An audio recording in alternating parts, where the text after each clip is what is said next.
这次我们要前往的国家公园，由于暴风雪的缘故，道路封闭了很久，而我们前往的这一天也还处于半封闭的状态。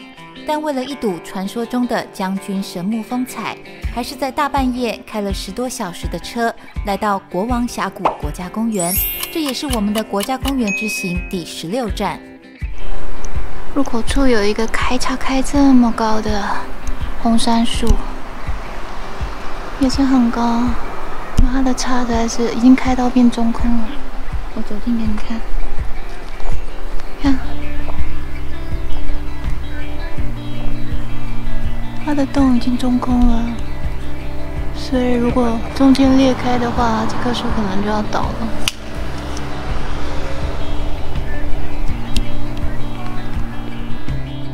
一如往常，我们先到游客中心报到，为国家公园护照打卡。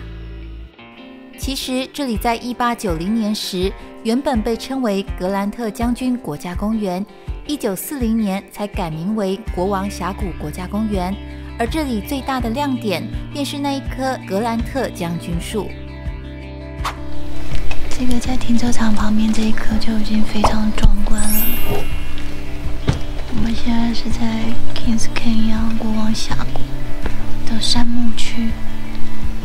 这边全部都是高大的红杉木。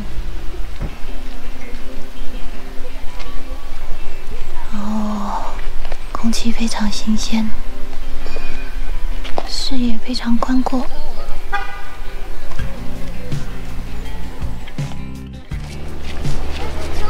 我们现在在那个 Journal Grand 的 Trail 上面，这个 Trail 是0.8 迈，是一个圆形的 loop， 预计是可以走半个小时。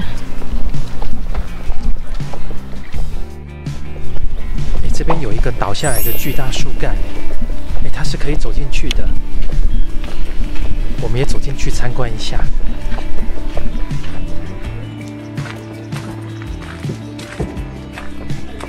哇，这里面很宽敞也很凉爽。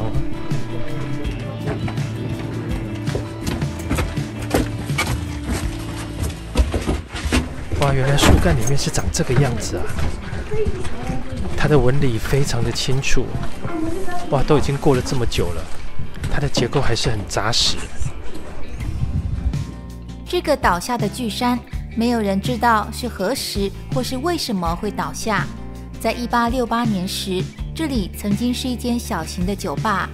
1870年间，则有一对兄弟住在这里，长达2年之久。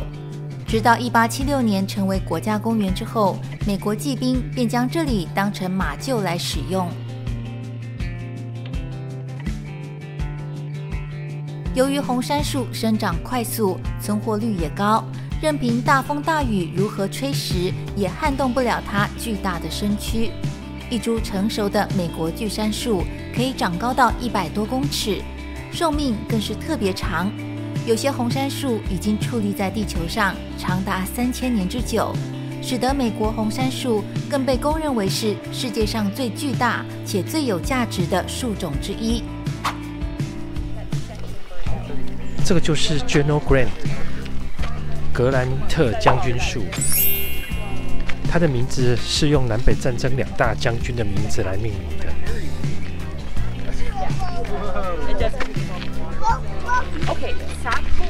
哎，站在这里啊，真的觉得自己好渺小。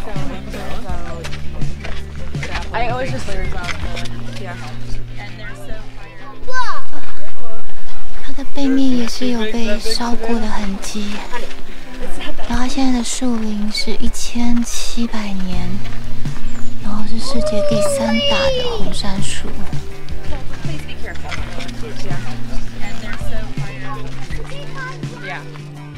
格兰特将军树曾被美国总统于1926年称为美国的圣诞树，它的直径长达12公尺，需要20个成人手牵手围成一圈，才能将树干完全环绕住，所以不难想象它的雄伟与壮硕。亲眼见证的这一瞬间，我也被眼前的景象给震慑住。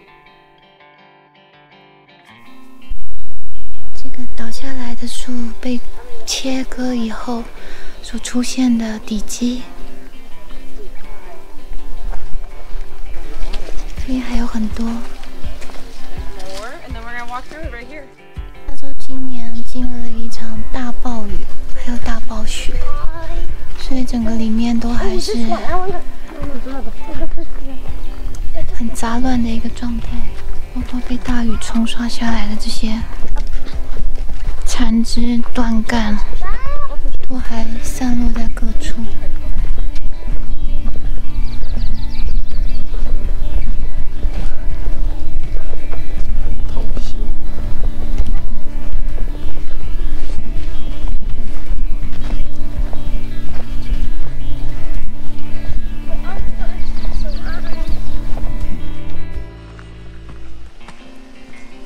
这个路边啊，发现了一个超大的树洞，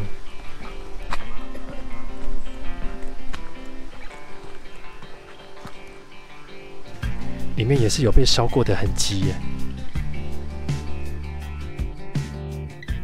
这边还有一个小一点的树洞，觉得这样的构图看起来都很美，每一棵树都是参天大树。都非常的高，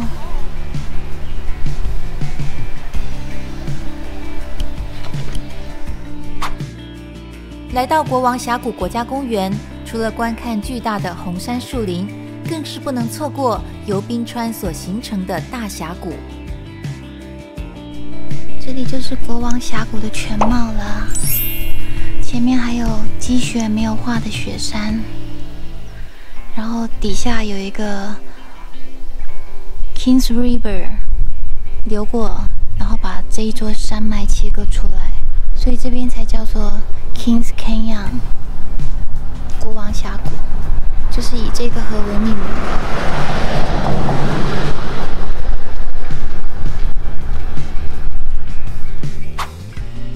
前面远远看到的湖泊就是 Human Lake， 就是国王峡谷里面很有名的一个休闲的地方。那边会有很多的人会在那边划船啊、休息啊、野餐啊。我们等一下会开过去那边看看。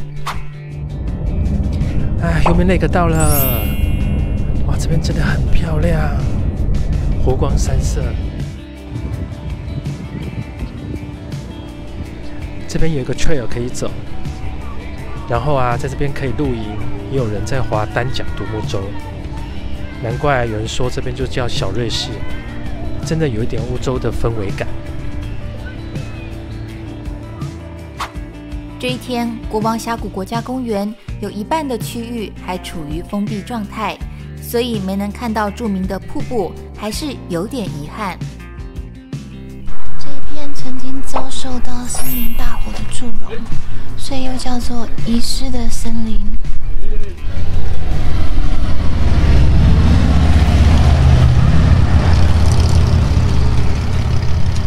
烧得焦黑了，像木炭一样，都已经碳化了。